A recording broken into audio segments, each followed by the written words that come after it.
Hola. Oipa. Una foto del revés. Ahora sí. ¿Qué tal, chicos? ¿Cómo estáis? A ver cómo va hoy. Tengo muchas ganas de ver a la Marta. Hola, Georgia. Bueno. Nada. Muchos días sin veros, muchos días sin tener nuestro directo habitual. Y os sigo diciendo que se nos hace raro. Mira, ya tengo a la Marta aquí, ¿vale? Así que dejaremos entrar ya a la Marta. Hoy tenemos un... A ver.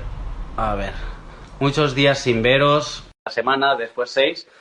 Y esta semana hemos hecho 5, ¿vale? Aún así estamos ahí. Hola, Marta. Hola a todos. ¿Cómo estás? Muy bien, gracias. ¿Tú también? Yo te escucho perfecto. Pues ahora suena todo bien. Pues mira, No toquemos nada. no toques nada. No toquemos Vamos nada. allá. Cuando funciona todo lo dejamos. Qué guay, Sí, Marta. sí. Qué guay verte. Me encanta que te hayas animado y sumado a los directos que hacemos desde Bullshits, ¿vale? Y es un honor, un placer tenerte aquí. Si hay alguien que no la conoce, os la presento mínimamente, ¿vale? Marta es veterinaria, es etóloga y es jefa o directora del Servicio de Etología de la Autónoma. Podríamos hablar bastante más dilatadamente del currículum, pero nos centraremos en hablar del tema que nos invade hoy.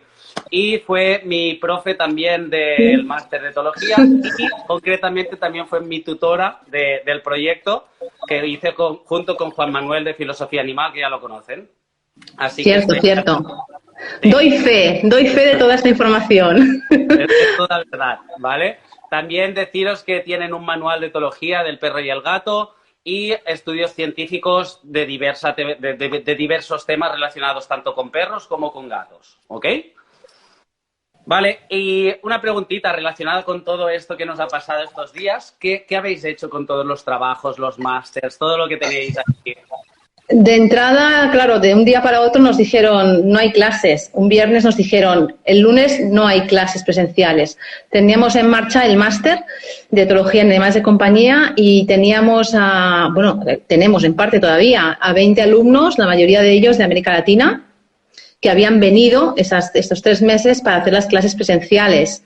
¿Qué dices? Con lo cual tuvimos que reestructurar todo y ahora estamos continuando con el máster online. Por suerte, nos tuvimos que adaptar y hemos encontrado la forma online de seguir. No, igual, obviamente no es lo mismo, es diferente, pero creo que no van a perder ningún tipo de oportunidad los alumnos. Claro, yo no había pensado en esta vertiente de que había gente desde allí que estaba aquí para hacerlo presencial, claro.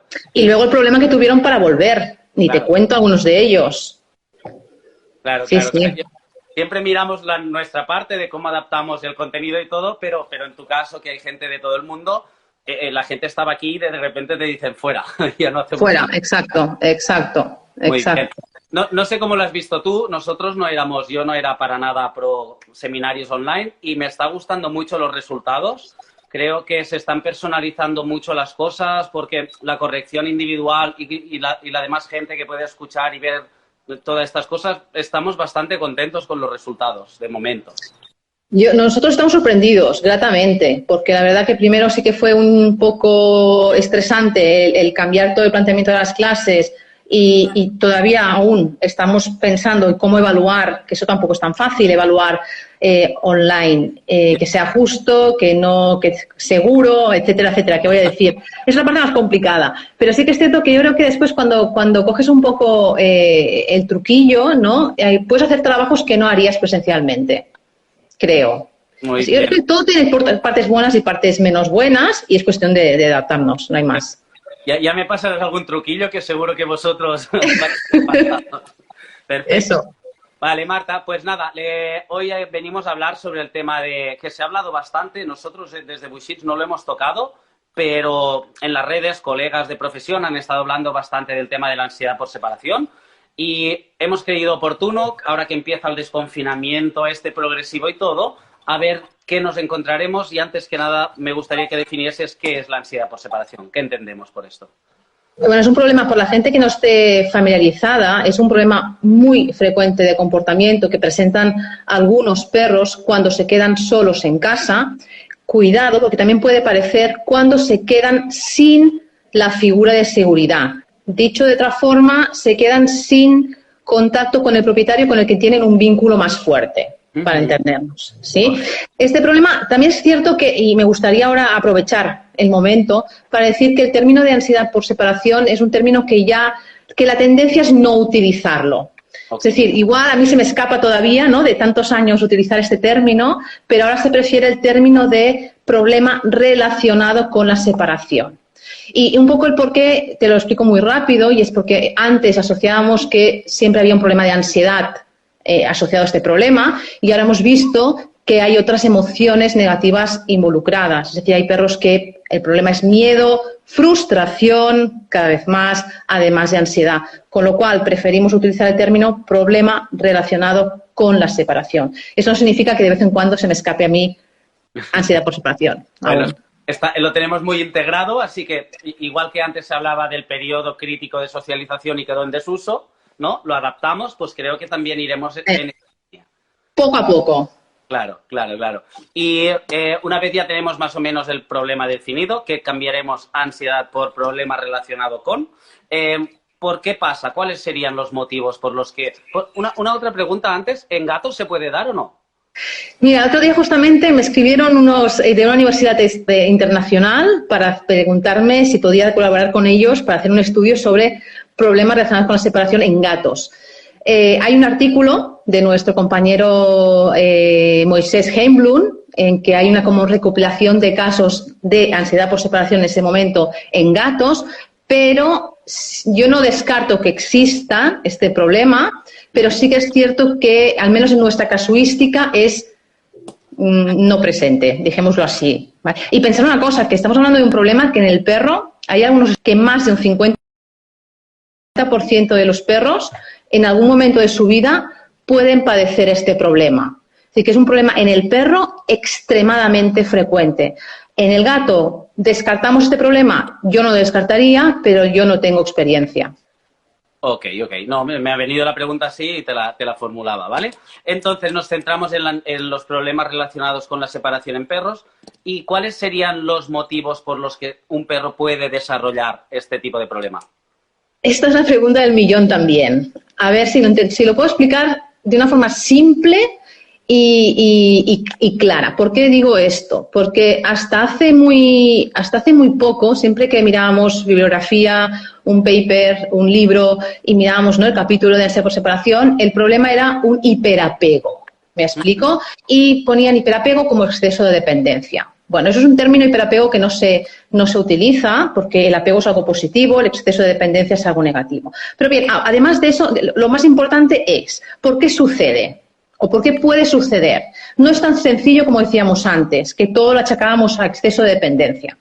Sí que es cierto que hay algunos perros que hemos visto que desde cachorros no han aprendido a estar solos, que no han desarrollado su autonomía, y a estos perros les es complicado quedarse solos. Son perros, por ejemplo, seguro que esta situación la habéis tenido muchas veces, que son adoptados antes de que la madre haya finalizado el destete, que cuando la madre desteta a los cachorros hay varias conductas que les enseña. Una de ellas es tolerar la frustración y además aprender a estar solos. No siempre vas a estar conmigo y con tus hermanos. Pues bien, si se adoptan, si se encuentra lo que sea, un cachorro antes de que haya finalizado este periodo, este destete, puede ser que este perro, si es que el propietario no le enseña a quedarse solo, luego no lo tolere. Y a ver, entre nosotros, que somos unos cuantos, ¿qué hacen los propietarios cuando encuentran un cachorrito de 2 semanas? No solo, o de 4, no harán el destete que haría la madre, sino que cualquier demanda de atención ¿verdad?, y de dependencia hacia ellos la van a potenciar. Con lo cual, esa es una situación frecuente, el perro que no ha aprendido a ser independiente. Otra cosa también, y que está muy asociada a estos días, la vamos a entender perfectamente, son cambios en la rutina. Imaginaos que tenemos perros que en su momento estaban solos, se quedaban solos sin ningún problema. El propietario se iba a trabajar, no había ningún problema. Pero luego hay un cambio en la rutina y pasan a estar todo el día acompañados. O bien por una baja laboral, baja maternal, confinamiento, que eso vamos a tener que añadir a nuestras opciones, ¿verdad? Hasta ahora no existía, pero ahora sí.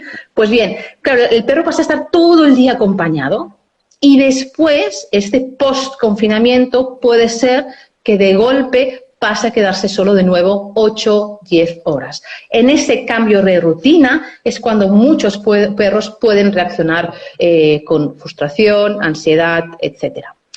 Se complica todavía más. Tenemos perros que hemos visto que no es un problema de rutina, no es un problema de que no hayan aprendido a ser independientes, sino es un problema asociado con el miedo. Okay. Es decir, hay perros que han padecido una experiencia negativa cuando estaban solos. Imaginemos, hay dos situaciones frecuentes, una gran tormenta cuando estaban solos o tenemos varios casos de robos. Es decir, han entrado los ladrones cuando el perro estaba en casa y bueno, todo lo que comporta, eso ha sido una experiencia muy negativa para el perro. Pues bien, el perro relaciona quedarse solo con esa experiencia negativa. Fijaros que no tiene nada que ver con el vínculo con el propietario, con no haber aprendido, sino que asocia no está mi propietario con esa experiencia que tuvo negativa, ¿vale? Y finalmente, para complicarlo un poquito más, estamos viendo ahora que al menos una parte de los casos de estos problemas relacionados con la separación podrían ser debidos a un vínculo inseguro. ¿Qué es un vínculo? Un vínculo inseguro es el vínculo que tiene el perro con el propietario. Igual que tiene un niño con su madre, un niño con su padre, etcétera. Esto lo hemos estudiado a través de los estudios que hay en niños. Okay. En niños con ansiedad por separación se sabe que hay una forma, un vínculo con sus progenitores que se llama vínculo inseguro. ¿Qué significa? Es un vínculo no apropiado y es un vínculo que se forma porque lo que sucede es que los padres lo que hacen es no dar seguridad a sus niños.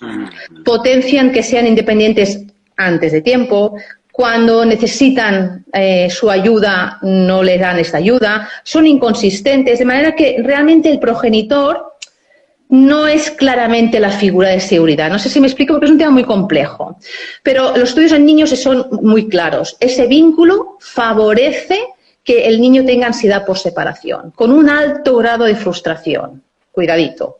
¿Vale? ¿Qué ha pasado? Que se ha estudiado luego en perros, sobre todo nuestros colegas húngaros, y hemos visto que los perros con ansiedad por separación tienden a tener un vínculo inseguro, al menos en algunos casos. ¿Vale? Es decir, que la relación perro-propietario, o dicho de otra forma, el propietario no es la figura de seguridad. Y ese vínculo inapropiado podría explicar al menos algunos casos de problemas relacionados con la separación. Por eso fíjate que es un tema complejo, que está en evolución, cada vez tenemos más estudios que nos dicen, cuidado, que las cosas están cambiando, tenemos más información y no podemos decir que la causa es un hiperapego. No, incorrecto. Algunos casos los cachorros no han aprendido a ser independientes, otros hay un cambio en la rutina y pasan de estar acompañados de golpe a no estarlos, otros una experiencia negativa se asocia a quedarse solos y finalmente ahora sabemos que también podría ser una relación inapropiada con el propietario, con lo cual el escenario es más complejo. Sí, hay muchas posibilidades, veo. Y relacionado con esto, ¿qué síntomas o si yo tengo ahora un perrito en casa y digo, bueno, yo no he tenido nunca este problema y si el propietario empieza a intuir cómo puede darse cuenta de que puede estar desarrollando este problema a su perro? A ver, hay varias formas. Cuando nos llegan a nosotros, o bien nos llegan por denuncias de los vecinos, porque el vecino, el perro ladra, por ejemplo, llora, aúlla y el vecino se queja. Porque claro, tenemos que pensar que la mayoría de las veces el problema sucede cuando el propietario no está en casa. Es decir, según el síntoma, el signo que manifiesta el perro, el propietario no va a ser consciente. ¿A qué me refiero? Si el perro ladra, probablemente el vecino se lo diga. Si el perro se queda inmóvil, en freezing, delante de la puerta, la reacción de estrés es la misma, el problema es el mismo, pero ese problema no va a ser detectado por el propietario ni por los vecinos. Es decir, sí que en ocasiones el vecino nos puede ayudar, en otras, cuando llega el propietario a casa y ve el destrozo que hay por todo el domicilio, también es luego fácil que vaya a consultar al menos con su veterinario, pero la mejor forma para mí sería de vez en cuando grabar a los perros. Correcto. Grabar a los perros cuando estuvieran solos para ver qué hacen, si están tranquilos, si se entretienen con los juguetes. ¿Por qué? Por lo que decíamos antes, muchos signos pasan desapercibidos para el propietario. Correcto. Y en este caso, si tienes un perro de 4, 5, 6 años que no ha pasado nunca y ahora podría ser, por lo que nos has explicado, que después de este confinamiento pudiese empezar a mostrar alguno de estos síntomas. Ahora tenemos problemas, ya lo avanzo. Es decir, ahora, desde mi punto de vista, y espero equivocarme, creo que tendremos un aumento considerable de las consultas de problemas relacionados con la separación, porque sí que es cierto que vamos dando información de qué hacer, pero no es tan fácil, porque lo ideal sería ahora, durante el confinamiento, poder dejar a ratitos solo el perro y que el quedarse solo, por ejemplo, en otra habitación, no supusiera nada negativo para él, por lo tanto, asociarlo con un premio, una actividad, etcétera. Pero ni lo saben la mayoría de propietarios, ni no siempre es fácil tener esta habitación según qué espacio. Correcto. Es decir, y luego decimos, vale, el siguiente paso es, una vez empiece el desconfinamiento, hacerlo progresivo. Bueno, claro, progresivo si pueden, si tienen que empezar a trabajar. Y 8 horas, le vamos a decir al jefe, mire, hoy voy a trabajar 2, mañana 3, porque tengo que dejar al perro solo poco a poco. O sea, que yo entiendo que una cosa es la teoría, sí, pero la otra es la realidad. Y no siempre esto es compatible. Y aquí yo por eso creo que pueden haber un aumento de estos problemas. Sí, esto te lo quería comentar al final, que seguramente veremos un repunte de casos que llegan a consulta de este tipo, pero a veces también hemos hablado un poco de los síntomas, pero a veces también ha habido un sobrediagnóstico, según mi punto de vista, de una ansiedad por separación sin entrar a fondo y perros que te destrozaban diferentes materiales de casa y en realidad no era por ansiedad ni por problemas de esto, sino que era por exceso de energía, aburrimiento o otro tipo de cosas.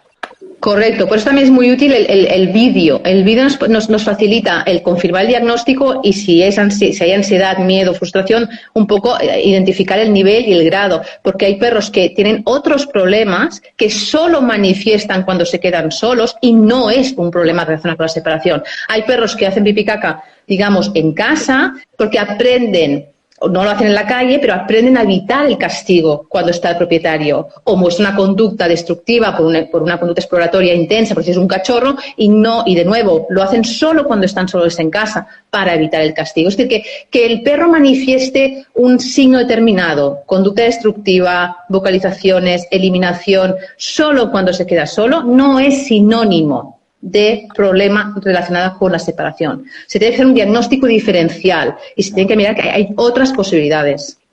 Muy bien, perfecto. ¿Y crees o los estudios dicen que hay un cierto tipo, una tipología de razas o cruces que tienen más predisposición a sufrir este tipo de problemas? Interesante. Es otra cosa que también está cambiando mucho. Hace poco, estuve preparando un artículo de revisión de ese tema y lo que os puedo decir es que en principio parece que los machos hay una mayor, podríamos decir, predisposición. Lo que no sabemos realmente también es el por qué. Hostia. Podríamos pensar que los machos o los propietarios de machos les molesta más la conducta porque un macho tiene más potencia de voz, la conducta destructiva puede ser más destructiva. No está claro. Los autores dan diferentes hipótesis, pero no está claro. Un tema súper interesante. Animales castrados, más propensos. ¿Sí? Pero cuidado, porque tenemos estudios súper interesantes, si no otro día hablamos, porque estamos viendo que la castración, sobre todo temprana, aumenta mucho los problemas, sobre todo aquellos relacionados con el miedo y la ansiedad. Y tengo una lucha para intentar que, por ejemplo, algunas protectoras me dejen no castrar, no esterilizar a algunos perros, porque por normativa se hace y a algunos perros no les conviene. Porque estamos viendo, y por estudios bien hechos, que animales con miedo y con ansiedad, la castración podría ser contraproducente. Totalmente. Más, que no me olvide, en algún estudio dicen el cocker. El cocker sale en un par de estudios como raza propensa, es una raza muy neoténica, pero y el grupo de los Dachshund también, en algún par de estudios. Y también interesante la procedencia. Tanto animales que proceden, que han sido adquiridos en una tienda, como animales procedentes de refugios, protectoras, están predispuestos a padecer este problema. Cuidado, porque los animales que proceden de refugios tenemos que pensar que a veces ya han sido abandonados por ese problema. Es decir, cuidado cómo interpretemos los resultados. Y sí que es cierto que proceder de tienda en general, no solo para estos problemas, predispone a desarrollar problemas de conducta. La socialización no es correcta, a veces el estrés a que están sometidos, etcétera, etcétera. Es un tema denso, pero sí que proceder de tienda y refugio parece ser un factor de riesgo. Vale, de lo que has dicho, por ejemplo, lo que has dicho de los machos, te hablo a nivel personal. Yo, que vivo en grupos de perros grandes, siempre los machos son los que se han apegado más a mí, me seguían en casa, que tenían este spiquit. Ahora que lo dicen las hembras, para mí son un poco más independientes, que tienen tu vínculo, pero lo digo a título personal, ¿eh? No sí, súper curioso, pero necesitamos más estudios, es como todo. A veces tenemos un resultado, pero luego no sabes, tienes que decir el por qué, ¿no? Y para saber el por qué tienes que hacer más estudios, ¿no? Ya estamos un poco en esta parte. Vale. No hay más. Te digo que me has tirado un tema que hace mucho que quiero hablar, que es el tema de la castración. Así que yo dejo abierto que igual un día te vuelvo a llamar y hablaremos sobre una cosa que me interesa muchísimo y me interesa a título personal, pero creo que colectivo. Y el tema de protectoras de castración, yo estoy igual, no sé cómo estás tú, pero a mí me están firmando bajo un consejo, una de un etólogo. Hasta el año y medio me están dejando que los perros se comprometen a castrarlos después de un trabajo previo, ¿ok? Y estoy llegando a estos acuerdos con las protectoras de la zona. Yo he hecho algunos informes y en estos casos he conseguido que no se castre y no se esterilice para siempre. Es decir, que, bueno, a no ser que tenga un problema médico, cuidado, me refiero por el tema de comportamiento, he conseguido que ese animal ya no tenga que ser castrado o esterilizado, exceptuando si se requiere por cuestiones de salud. Vale. Pero son casos puntuales, me cuesta. Yo para toda la vida no, pero simplemente prolongar unos meses o un año el tema de la castración creo que ya puede afectar beneficiosamente. Al menos que se desarrolle completamente el animal, que llegue a la madurez. Es importante. Perfecto. Volviendo al tema de la castración, que ya ves que nos vamos ahí de la castración de los problemas de separación, porque nos podríamos ir por muchos temas. Por todos lados.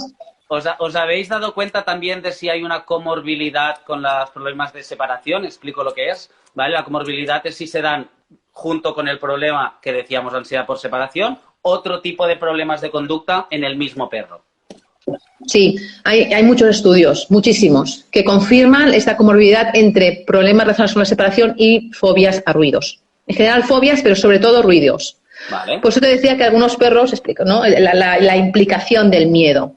En algunos casos, pero está clarísimo en muchos estudios. Ok, sobre todo miedos será. Miedos, vale. Sí. Ok, perfecto. Y una vez nosotros ya creemos que tenemos este problema, llegamos a un profesional, nos dice que mi perro sufre de problemas relacionados con separación y ¿qué sería o cuál sería un plan de tratamiento? No trataremos aquí los perros que tienen ansiedad por separación, pero para que la gente entienda un poco qué tendremos que seguir. Varias cosas antes de entrar en el tratamiento. Número 1, nunca empezamos un tratamiento sin antes hacer un chequeo médico. Importante. Porque por dos motivos. Para descartar que un problema médico, una causa, una enfermedad orgánica, sea la causa directa o influya en ese problema que tiene el de comportamiento del perro. Y el segundo motivo porque al menos en los casos que nos llegan a nosotros, que son muy graves, en la mayoría de casos se requiere utilizar psicofármacos. Y no queremos utilizar fármacos si no sabemos que el perro está sano. Por eso siempre hacemos un chequeo completo que incluye análisis de sangre. Esto es importante.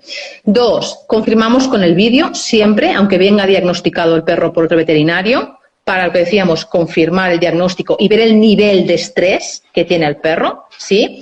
Y luego sí que ya empezamos con el tratamiento dejando claro al propietario que no estamos hablando de un tratamiento de una semana. Estamos hablando de tratamiento de meses, si todo va bien. de meses. Pues es tan importante la prevención, que luego podemos hablar. Entonces, el tratamiento básicamente se basa como en dos grandes bloques. A ver si me explico bien porque es realmente complejo.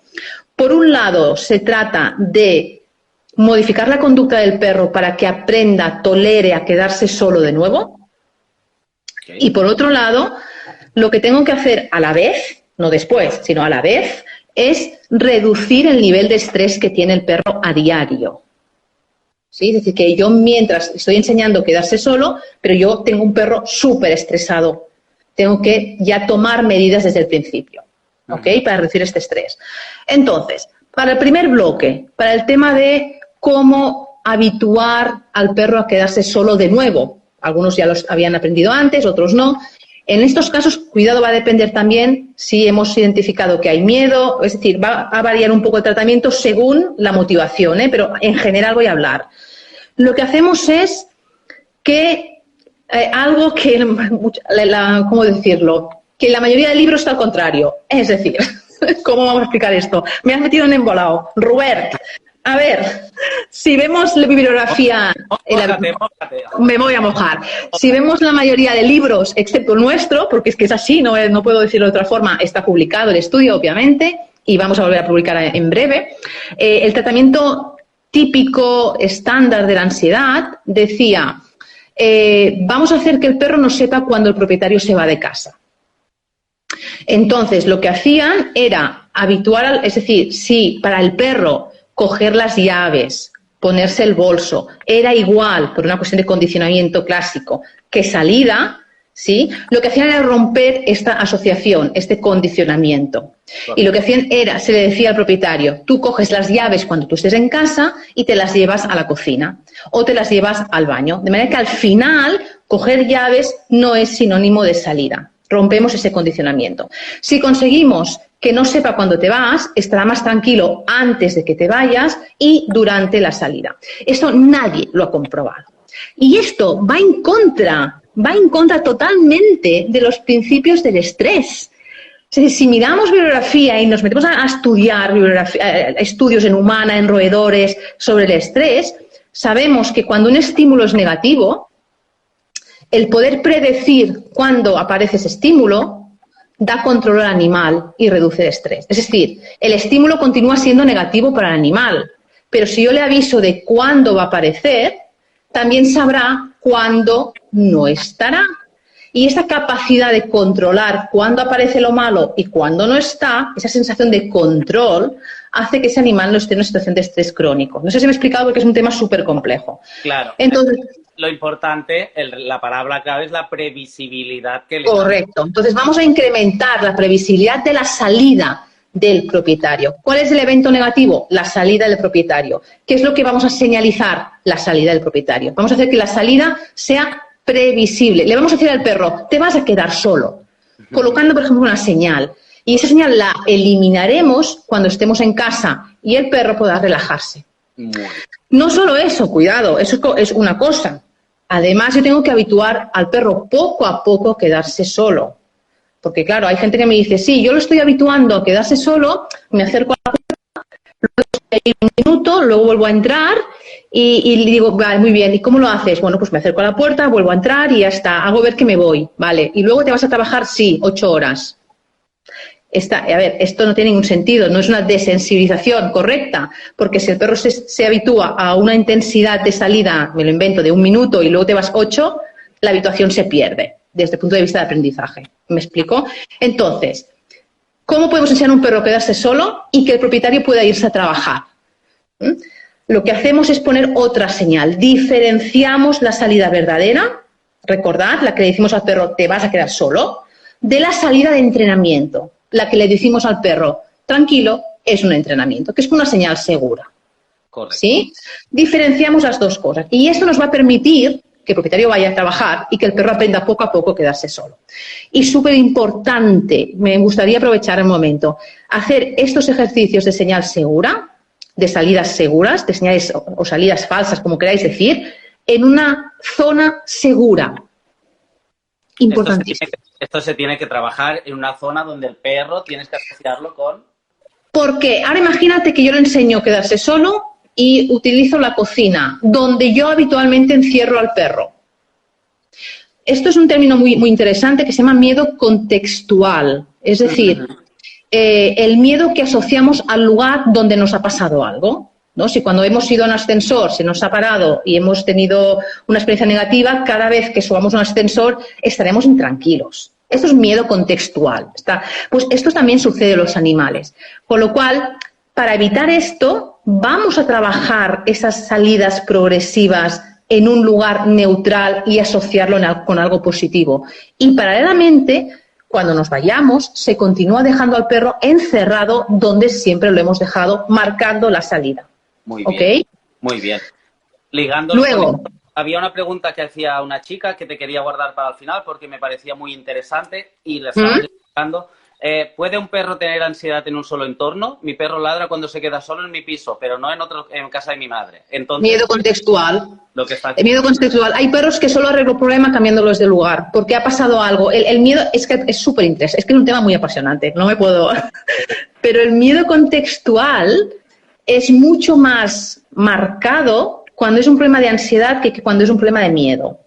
Y es mucho más marcado cuando es una situación imprevisible que cuando lo hacemos previsible. Y fíjate como el tratamiento anterior que hacíamos era totalmente incongruente, ¿sí? Con lo cual es muy importante darle la importancia al miedo contextual en problemas relacionados con la separación y en problemas de fobias. Cuidado. Totalmente. Muy bien. Claro, ¿cuánto tiempo? Pero ya hace un tiempo, yo también, supongo que también como vine al máster y todo, pero hace tiempo que hemos cambiado esta visión, igual no en todos los lados, pero ya hace tiempo que trabajamos con estas señales seguras y realmente no es rápido de trabajar. No. Esto requiere de un tiempo y se tiene que concienciar muy bien la familia o el propietario o el humano del perro, porque esto no es fácil ni rápido. No, ¿Vale? toda la razón, no es fácil. No es fácil. Acuérdate que además de lo que es la parte específica de modificación, haremos aparte el tratamiento complementario para reducir el estrés. No entraremos aquí, pero eso implica mejorar el entorno, la estimulación que recibe el perro, mejorar el manejo del propietario. Ahora es súper importante, por ejemplo, en este punto, aquello que decían, ignora al perro, pero ¿por qué? ¿Qué sentido tiene? Ignora al perro 20 minutos antes, 20 minutos después. ¿Por qué? Es decir, ahora bien, que queremos evitar reforzar que el perro salte como un loco, le damos una señal que evite ese salto, pero le damos atención. Es que todo esto va en contra del vínculo y ahora que sabemos tanto que el vínculo incorrecto puede afectar, tenemos que hacer un cambio importante en estas pautas. Totalmente. Bueno, es muy importante todo este tema. Yo creo que este confinamiento nos ha ayudado mucho a difundir, porque antes creo que desde nuestro entorno, nuestro sector, éramos bastante reacios a dar información gratuita, como quien dice, y veo que todo el mundo se ha sumado al carro y está muy bien compartir conocimientos. Esperemos que parte de esto se pueda mantener, pero tenemos ganas de volver a tocar perros, de volver a ir a casa, Claro. de volver a tener a la gente in situ y de ayudar personalmente, ¿vale? ¿Qué podemos hacer para prevenir durante este confinamiento y cómo empezamos ahora? Ya has dicho que si hay gente que empieza a trabajar directamente en una semana, yo creo que estos 7 días, por ejemplo, ya le pueden ir bien para hacer un test, a ver si tengo este problema o no. Total. En la medida posible, si se puede hacer progresivo, con las limitaciones que antes te he comentado, sería genial. Y sobre todo, el asociar el quedarse solo con algo positivo. Hoy en día disponemos de juguetes que podemos colocar comida dentro, juguetes interactivos, de que realmente tenemos este tipo de demandas interactivas, olfativas. Tenemos herramientas que nos pueden ayudar muchísimo a entretener el perro durante estos momentos y crear esa zona segura. Y sobre todo hacerlo poco a poco.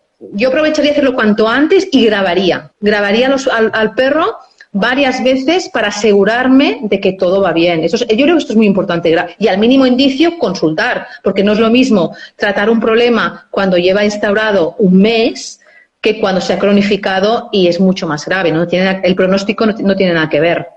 Claro. Para mí la clave de todo lo que has dicho, porque a veces yo he ido a casa de clientes y le explicas un poco que cómo se siente su perro cuando se queda solo. Y no son conscientes de si su perro...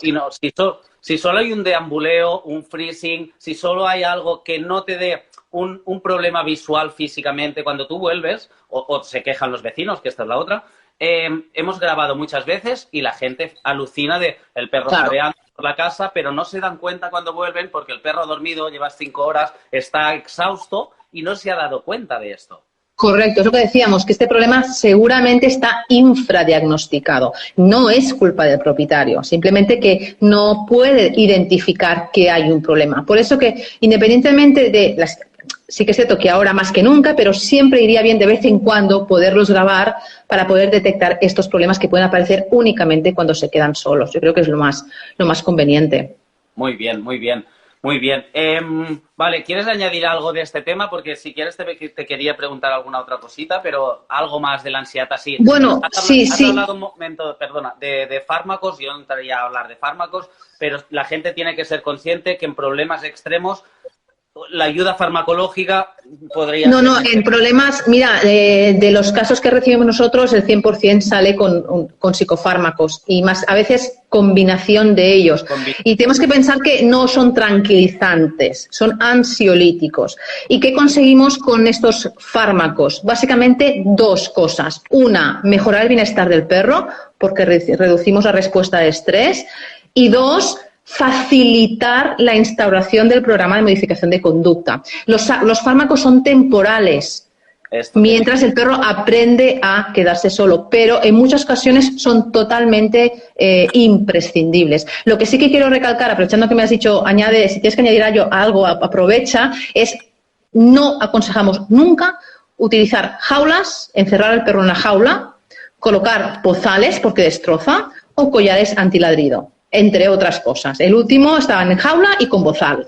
Es decir, está totalmente desaconsejable. Obviamente el perro no va a destrozar si lleva un bozal y está dentro de una jaula, pero el bienestar del perro y cómo va a salir esa emoción, ¿no? Esa ansiedad, frustración, no quiero ni pensarlo. Es decir, que sobre todo esas terapias que a veces se encuentran por internet o que incluso algunos educadores de información recomiendan, por favor, nunca.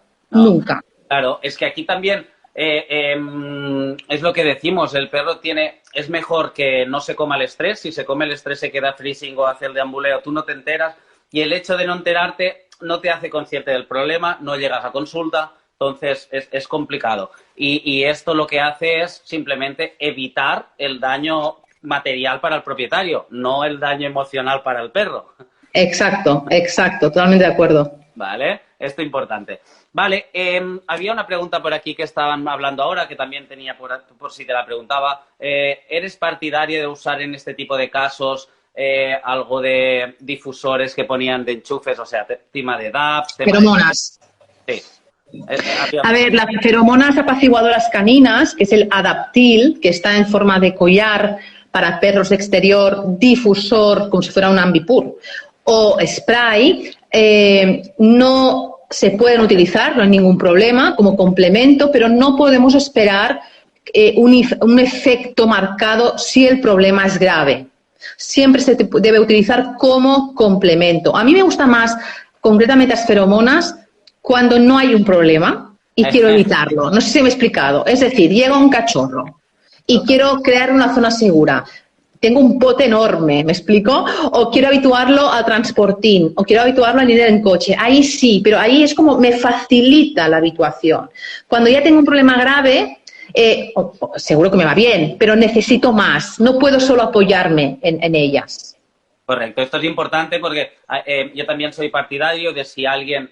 O sea, esto suma, pero no soluciona. ¿Ok? Que tengamos claro es esto. Exacto, suma siempre, pero tenemos que tener y transmitir al propietario qué debe esperar. Porque si le transmitimos que colocando el difusor se arregla el problema... No funciona. No funciona, está clarísimo. Muy bien. Hay muchos saludos aquí, no te los leeré todos, pero de la Nuni, la nana de mascotas, gente que habéis... ¡Hombre! Hola México, hola Argentina, que ya he visto exalumnos, qué ilusión que me hace, por Dios. Sí. Había mucha gente que te ha ido saludando, también estaba el Alfons, mi socio, por aquí, había bastante. Sí. Me gustaría que nos explicases un poco, porque he indagado y he encontrado un libro tuyo, ahora, cambios de comportamiento asociados al olor en animales de compañía. Explícanos un poquito de qué va. Bueno, el tema del dolor es un tema que nos preocupa y que afecta muchísimo al bienestar de los animales. Entonces, pensamos con Tomás Camps, que lo conoces perfectamente, colega nuestro, en escribir un libro, ¿no?, en que explicábamos un poco cómo el dolor podía explicar la aparición de muchos problemas de comportamiento. El ejemplo más frecuente o la situación más frecuente con la que nos encontramos son perros que que acuden a consulta por un problema de agresividad y tras hacer la historia clínica y obtener todos los datos, hacer el chequeo médico, vemos que un problema de dolor es la causa de la agresividad. Por eso es tan importante hacer este chequeo médico completo, ¿de acuerdo? También a veces conductas repetitivas, que en algunos países se conocen como estereotipias o trastornos obsesivos compulsivos. También a menudo hay un problema de dolor, una cauda-equina, un problema de artrosis, etcétera. Por eso es tan importante siempre el hacer este chequeo médico. Y creímos importante, bueno, hacer este libro un poco que resumíamos estas asociaciones más importantes entre dolor y los principales problemas de conducta. Muy bien, o sea que es un libro más encarado para profesionales del sector que para un propietario. Sí, ¿no? Yo diría que para algún propietario lo ha adquirido, pero sí que está más enfocado para educadores, veterinarios, auxiliares, pero sí que es cierto que algún propietario que dice, quiero más, no quiero, me interesa ese tema, para adelante. Muy bien, muy bien. Vale, yo creo que podríamos estar mucho rato. Creo que la información que hemos dado con el tema de problemas relacionados con separación, lo diremos así, ya intentaremos... Cuesta, cuesta. Cambiar sí. Vale, pero antes de que te vayas me gustaría explicar también a la gente que nos está viendo que estamos programando un webinar internacional de etología con el compañero que conoces perfectamente, Xavier Manteca, ¿vale? Y lo tendremos para finales de junio y hablaremos sobre la relación etológica entre la domesticación y la dominancia, ¿vale? Tema interesante. Abriremos las plazas durante esta semana para todos los que nos estáis viendo. Daremos toda la info y ya veréis que este será el primero de muchos porque tenemos muchas cosas en mente, más sorpresas. Estamos encantados, Marta. Me ha quedado una cosita pendiente. Me parece que estaba buscando con quién hablar un día de castración y me parece que tienes muchos números de que un día hablemos. Si no yo, o Susana, o Tomás, seguro que están, porque estamos todos con este tema, obviamente, así que no hay problema. Es un tema que estamos todos, me parece, muy en efervescencia. Y claro, hasta ahora tampoco los estudios no había muchos estudios con resultados concluyentes y durante mucho tiempo se trabajó castrando prematuramente durante mucho tiempo y esto vimos que fueron daba problemas en un futuro. Yo creo que lo más importante cuando tenemos estudios es pensar que no lo sabemos todo y que hay cosas que pensamos ahora que igual nuevos estudios nos hacen cambiar de idea. Ahora tenemos resultados que nos están haciendo pensar que cosas que habíamos hecho igual no son las más apropiadas, pero también es cierto que nos faltan más estudios. Pero al menos plantearnos, cuidado, no puedes ir castrando a todos los perros macho, no puedes ir... Tenemos que ser más cautelosos porque no es... Todo lo que habíamos pensado se está un poco derrumbando, al menos en parte. Bueno, y bienvenido sea, porque así también hay un poco más de debate y tenemos que rompernos... Hombre, la etología es una ciencia. Eso significa que va evolucionando. ¿No? Un día un alumno mío se enfadó porque le había cambiado todo el tema de la dominancia. Digo, es que cada año me cambias cosas. Dije, hombre, estaba enfadadísimo. Un alumno de veterinaria. Digo, hombre, es que de eso se trata, ¿no? Si aprendemos cosas nuevas, se trata de... transmitirlas, ¿no? No es porque te quiera hacer una mala pasada, sino es porque sabemos más cosas ahora que hace años. Totalmente. Vale, pues mira, el libro es, que una chica lo preguntaba, cambios de comportamiento asociados al dolor en animales de compañía. Sí, es este, ¿vale? Así que sí. Es este. Este lo han puesto aquí escrito para todos los que queráis. Marta, ha sido un auténtico placer. Encantado de verte. Tan pronto pueda vendré un día a haceros una visitilla. Me debes un café, ¿me debes un café? Te debo una comida, ya me acuerdo. Hay testimonios, hay testimonios, cuidado, unos cuantos, Déjame que salude a todos los exalumnos, que me hace muchísima ilusión, que a ver cuándo coincido con ellos en algún congreso. Este año tenía previsto un par de congresos fuera y se han pospuesto, pero nos veremos, chicos. Seguro. Marta, y espero el coffee. Esperas el coffee acompañado de una cena. Gracias, guapa. Hecho. Adiós a todos. Un besito. Me parece que abrimos luz y todo. Vaya. creo que ha sido muy interesante. Seguro que había gente que ya habíais visto algún directo sobre ansiedad. Yo había visto alguna cosita, pero hablar con una de las referencias a nivel nacional e internacional sobre este tema ha sido un auténtico placer. Espero que os haya servido. Sed conscientes de que si tenéis un problema de ansiedad con vuestro perro, seguramente necesitaréis ayuda de un profesional, pero ya tenéis alguna cosita para empezar a ver por dónde van los tiros, ¿ok?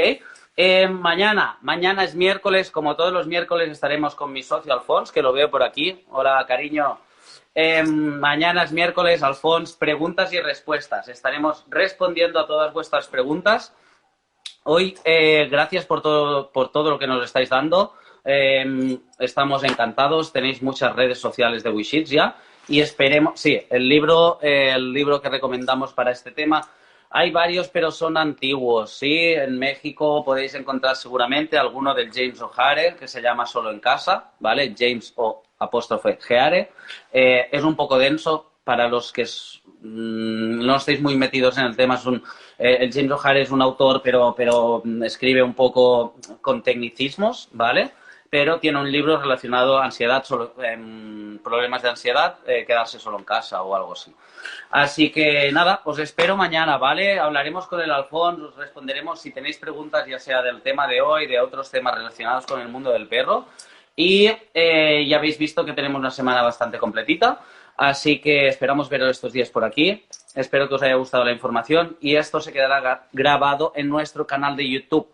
Os invitamos a suscribiros al canal de YouTube para seguir todos nuestros directos que estarán grabados allí. Un saludo, hasta pronto.